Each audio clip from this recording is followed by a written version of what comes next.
सर्वांना.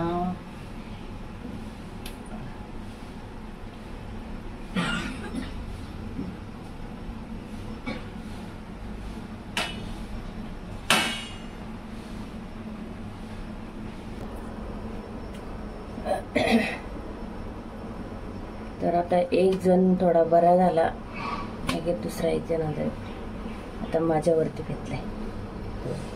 स्वतः तो डोकं बिकं. आणि मी काल डॉक्टरकडून जाऊन आले. मुलीची तब्येत अजून पण बरी नाही, तर त्याला मेडिसिन वगैरे चालू आहे. आता माझं दुखायला लागले कालपासून, तर मी लगेच डॉक्टरकडे जाऊन आले रात्री. मला थोडी सर्दी झाली आणि बॉडी पेन जास्त होते मला. तर असं डोकं वगैरे पाठ वगैरे जाम दुखते, कारण का 2-3 दिवस कंटिन्यू बसले, त्याच्यामुळे पूर्ण बॉडी पेन होते. तर आता आपल्याला तर कोणी आयतं खायला घालणार नाही, त्याच्यामुळे काम तर करावंच लागतं आणि उठावं तर लागतंच, किती आजारी असला तरी. त्यात बघा रात्री भांडी घासून ठेवली होती, भांडे लावते.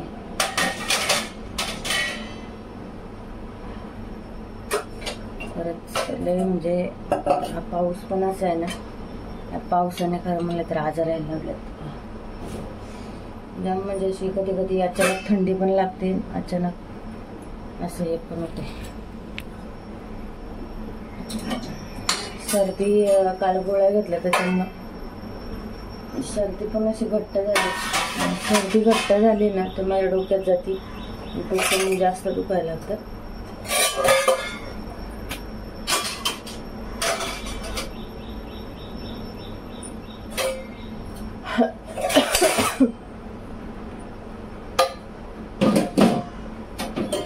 आता जेवण काय बनवायचं हाच मोठा प्रॉब्लेम आहे.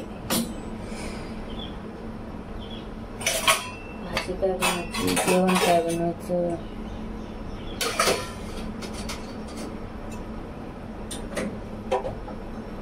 माझा विचार चाललाय आज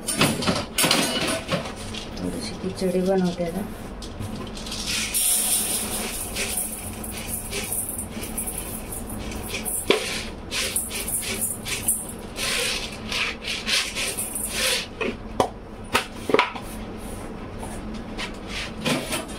गॅस पण आलाय संपायला.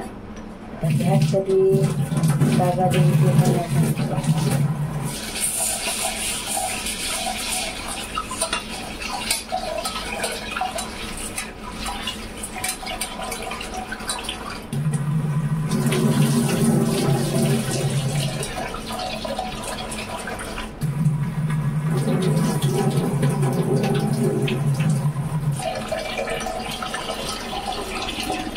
नवीन घरात येऊन 7:30 नवीन घरात काहीच नाही.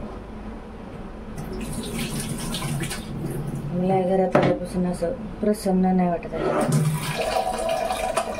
आता दुसरा रूम कधी भेटतोय ते नाही सांगू शकत, कारण का रूम बघायला सुद्धा मला बाहेर पडायला हे नाही. बाहेर पडलं तर मला रूम भेटेल, कारण का आता कसं ती पण आजारी मी पण आजारी, त्याच्यामुळे अजून बाहेर फिरून जास्त होऊ शकतो म्हणून मी बाहेर नाही जाते. पण नंतर तर मला बाहेर पडलंच पाहिजे.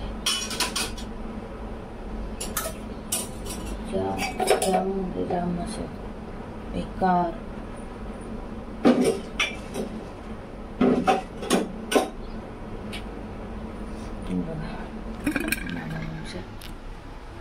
ही झोपली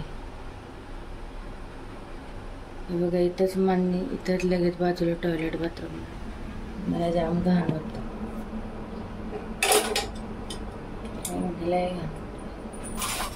तर बनवते काहीतरी. आता याच्यामध्ये तांदूळ भिजत घातले, ते ठेवते असंच. ठेवायला पण जागा नाही इथं, छोटं असल्यामुळे काही प्रॉब्लेम येतात.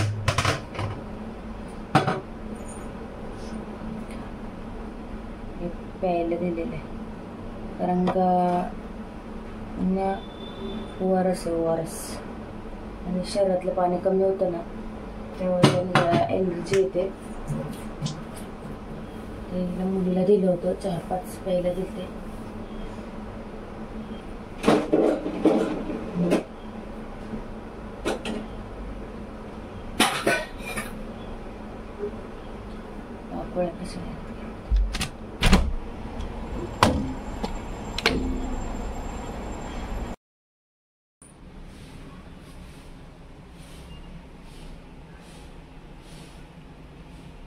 तांदूळ भिजत घातले.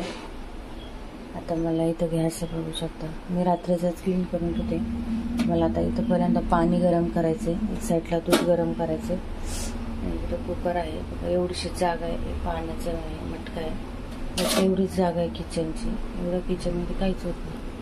तर आमच्या मॅडम झोपल्यात आता बघा, अजून गोधड सगळं तसेच आहे. एक खाली झोपायचं म्हटलं ना लय जाम भीती वाटते. मला रात्री जवळजवळ 2 वाजेपर्यंत म्हणजे झोप नव्हती. आणि नंतर लागलं तर मग सकाळ असं उठवत नाही, एकदम असं हे होऊन जातं मला.